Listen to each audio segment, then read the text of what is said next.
Anybody feel like a sardine yet? Nope. Not me. Good answer. They're all squashed into little bugs. This is too blue. Okay. I didn't know you were driving. Sven Springs. You want to ride Jumping for water. Should we fill these up then? What? Little water bottles? No.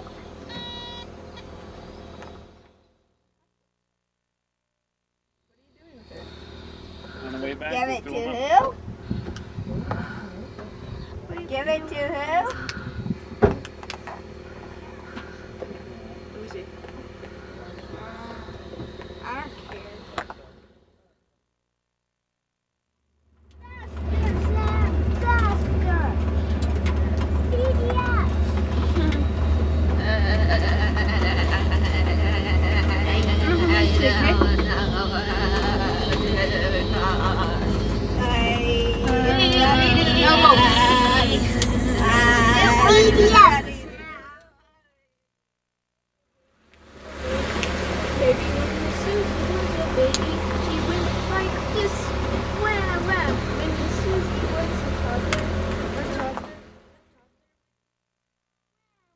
Give me your sucker, help me with my math. When Miss Susie was a teenager. When Miss Susie was a teenager, she went like this. When, give me your sucker, help me with my math. I forgot my makeup. When Miss Susie was a mom. When Miss Susie was a mom, she went like this. Wat er nu beslistela?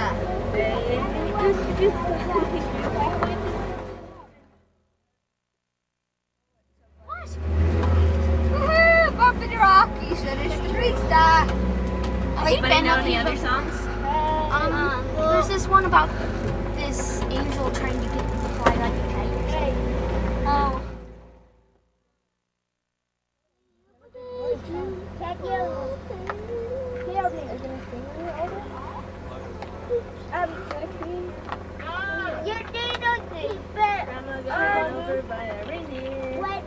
Walking home from our house Christmas Eve. You can say there's no such She forgot her medication and she stumbled through the door into the snow. It's okay. And we found her Christmas.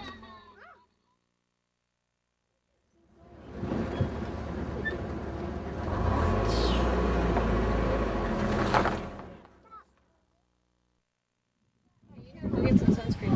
Okay, let's fix those shoes. We gotta get them on so they'll stay on. Where's our bag of stuff? Here, I'll stand right here.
Like you're going to pick one, but don't pick it. And then there's some more over here. You can stoop over those like you're going to pick them. Okay, come on, over here, you two. There's one right here. Yeah, there's one right behind us. Now you're going to have to say what, you're going going to have you pick one of those flowers, but I'm going to have you say something before you do. That's a good picture. Here, come on, guys. There's one over here. Right here. Are you ready? Hurry so we can show Here you we the go. Reach down, Rachel, get a Rachel. hold of the flower. Get a hold of one, don't pick it yet. Don't pick it. Now say after me these words. I know my heart. I know my heart. I know my mind. I know my mind. I know that I Know that I stick up behind. Now pick up your flower. Pick your flower. Okay? He was talking about your bottom. That one's not his. Now we're going to get the real one. Is that too Pick a tent. Is it disgusting?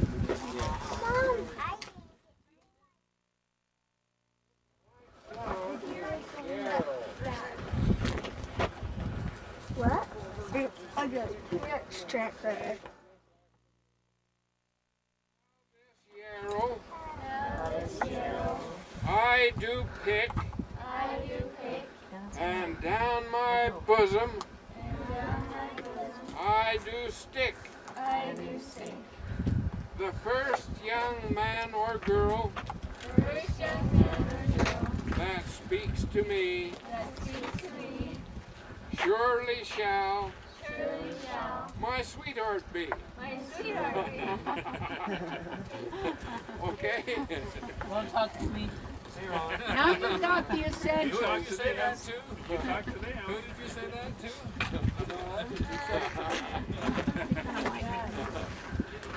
Okay. Anybody want something? Step in that mud. People know that Grandpa and Uncle Wayne were caught up here in the winter time in the blizzard, and we were lost for 6.5 hours. We couldn't see any farther than from here to that tree in front of us. Wow. So we didn't know where we were going or how we were going to get home. We were up on the top of the mountain. You see that ledge, white ledge up there? Yeah. That's roughly where we were when we were hit with the storm. And it was what they call a complete whiteout condition. And the snow was about this deep. That would be too Okay. And when we got together, Wayne says, "What are we going to do?" And I says, "You know we're in trouble, don't you?" He says, "Yeah, I know we're in trouble." And he says, "What should we do?" And we discussed it, and we said we had 2 or 3 options that we could do. What you usually do when you're lost in the mountains is to stay where you are.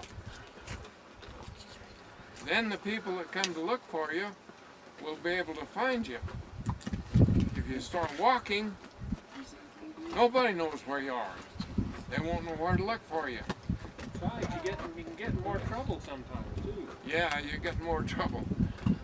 The second option would be to go back along the trail where we came from. We came from Ephraim Canyon. That was 2.5 miles farther north along the top. And the third option that we had is to go back to where the tent was and try to come down the canyon. Now, is the tent over here? The tent was over here in those pines on the top, on the skyline, just past that dead tree. That's where the tent was. And Wayne said, "You're going to have to make the decision." And I said, "Well, let's go back where the tent was.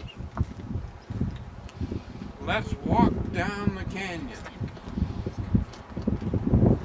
And Wayne said, today is the 8th of November, 2000. Just 2 days before my 82nd birthday. And he says, is your heart going to be able to take that kind of trip? I said, don't worry about my heart, Wayne, it's going to be my legs. So we decided we were going to walk down from those pines. And I said, let's not try to walk down those ledges. I knew those ledges just this side, they're bad. So we went across the top a ways until we could get down without going through the ledges. We couldn't see. We didn't know what was below us.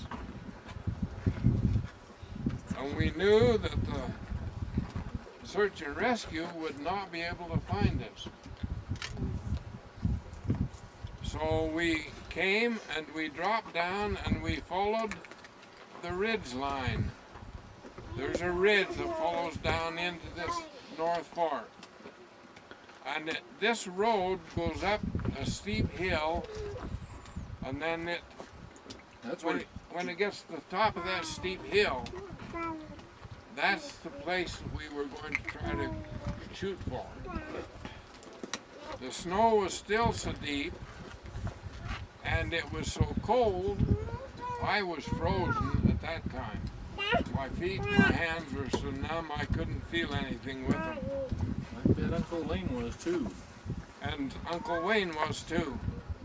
And I said, we've got to get out of this wind, this cold wind. And that's why we didn't stay there, because we would have froze to death. There wasn't hardly enough snow to make a snow cave. So we walked down off the top to the place right at the top of the hill. And that snow was that deep all the way to that period. It took us 6.5 hours to walk less than a mile. That gives you an idea of the difficulty it was to walk. The only way we could orient ourselves of where we were going was by the slope of the ground. And we had to know the country well enough that we could tell when we were getting off track by the slope of the ground. We left there about 7 o'clock in the evening. We got to this location about 2:30 in the morning. The snow as we came down from there got less. And when we reached that point, we followed the road from there on down. And we followed and came right down this road. And when we got to this location, the snow was only about this deep. But we were so tired that I couldn't even stand alone. I couldn't see well enough, I couldn't hold my balance. When we got down into the pines, a little further down, Wayne stopped me and he said, I heard the coyote howl. And by that time, the storm had let up, clouds had cleared, the moon was out. And the white in the snow was all we could see, and we could see the dark spots where the trees stood out. We got down about where the cabin was at 3:30 in the morning. We thought of going to the cabin. Grandpa was too weak. He didn't feel he could climb that hill to the cabin. So he felt like the best thing to do would be go on down the road as far as he could go. We ought to have these kids walk up that hill so they know what it's like. When They'll get an inkling here. Yeah. When we were at the top of this steep hill here, Wayne heard the snowmobilers was the search and rescue coming to look for us. They came up Ephraim Canyon. When they got on top, it was a total whiteout conditions. They turned around and went home. It was useless for them to even look. So we were all on our own. We walked down and we got picked up The next morning. the next morning at 7:30, just above the Dugway. Just below the We walked approximately pond. 10 miles in 12 and a half hours. We did not sit down all that trip. We stood standing when we had to stop and rest. We stood there and standing. We didn't sit down at all. The experts in winter survival said that when they looked this situation over, they said that 1 in 20 could not have made that. 20 out of 20 people, there's only one that could probably have made that trip. That was out of 2. When Grandpa's ears were frozen, they stuck straight out and they dripped water off of them. We went down to the doctor and they gave us some Silvadine to put on it, but they says, you'll likely lose your ears, but he didn't. But he can't feel anything. We had walkie-talkies, and nobody would talk to us. Yeah, I told the sheriff, I says, they have walkie-talkies, so he says, oh, radios would be fine, but he didn't worry about walkie-talkies. Now, any questions about that? Reuben, well, I didn't leave you a very good description of the story, so you may have some questions. Water bottle. How many days were you in this valley? How many days was the hike? How many days were In the car. Just one. I have it in Grandpa's truck. Actually, it was one night, Abby. All night long. 7 o'clock at night to 7 in the morning. How deep was the snow up at the top? How deep was the snow? You don't find It that. would be Well, right here. right here until you got to that. That's hard walking in snow. Kayla, come stand next to Grandpa right here.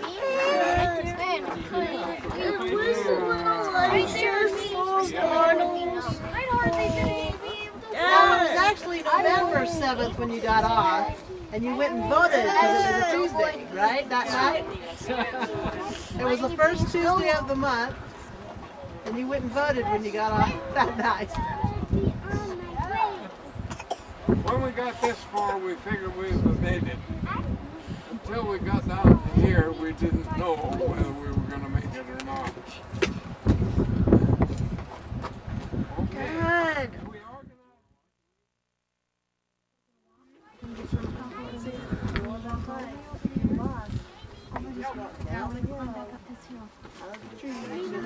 See where the car.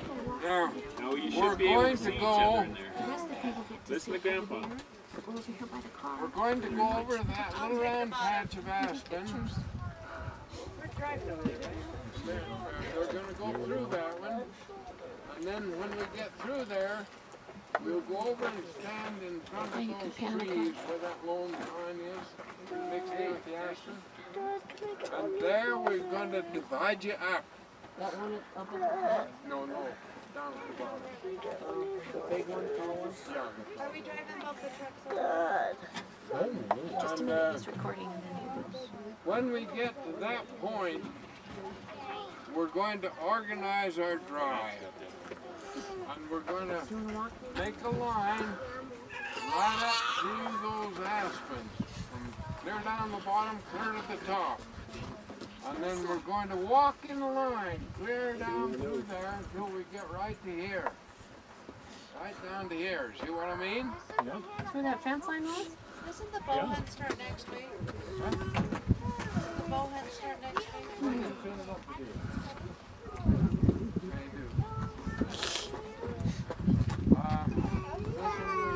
Any questions?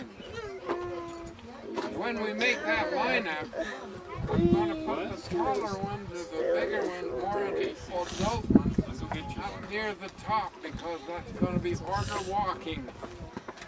And the littler kids, I'm going to keep them down low because it's going to be easier for them to get through. Are you going to have any sitters? Now, with that number of people, if we have somebody that would like to sit rather than walk, That might be Thomas. Do you want to sit with me? and climb up,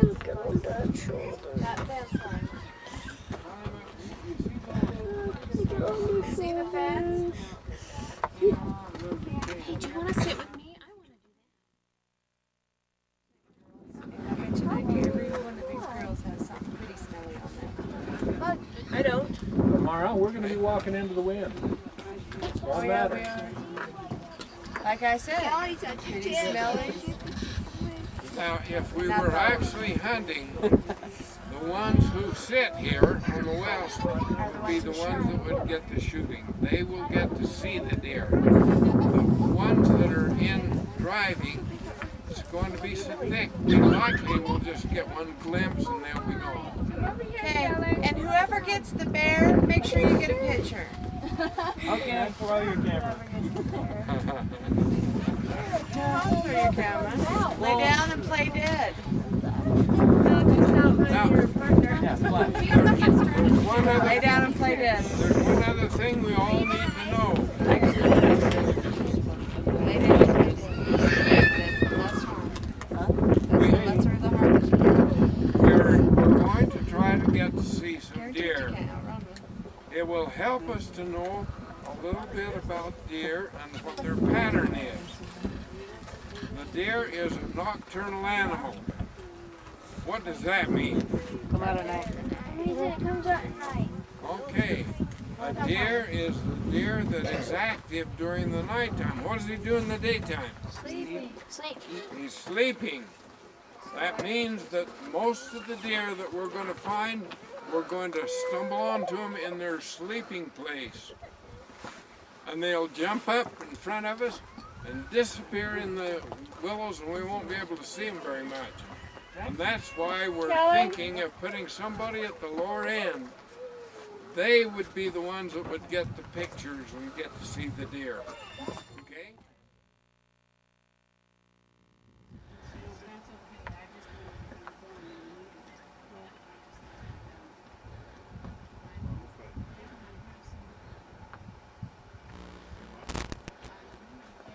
Why are they walking all the way around up the mountain? It would go, but it's way too far.